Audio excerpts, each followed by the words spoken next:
Zkoušeli jste s dětmi číst anglické knížky, ale vůbec je to nebavilo. Pravděpodobně jste nevybrali správně. Knížka dítě nezaujala, bylo tam moc textu, kterému dítě nerozumělo, ztratilo se a přestalo ho to bavit. Pokud s dětmi s angličtinou začínáte, vybírejte knihy, kde bude minimum textu, ale budou tam ilustrace, na kterých budete moct ukázat klíčovou slovní zásobu. Budete o obrázcích moc povídat a při každém čtení můžete přidávat další a další slovní zásobu.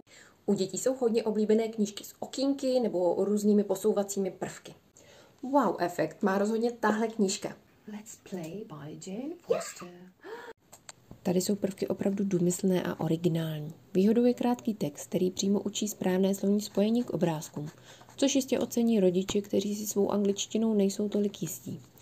V sérii můžete vybrat i téma oblékání, jídla nebo zahrady. Knížku najdete na e-shopu English Books for Children a pokud chcete vědět, co a jak s dětmi číst, napište do komentáře ano a budete se moc těšit na další dávku inspirace.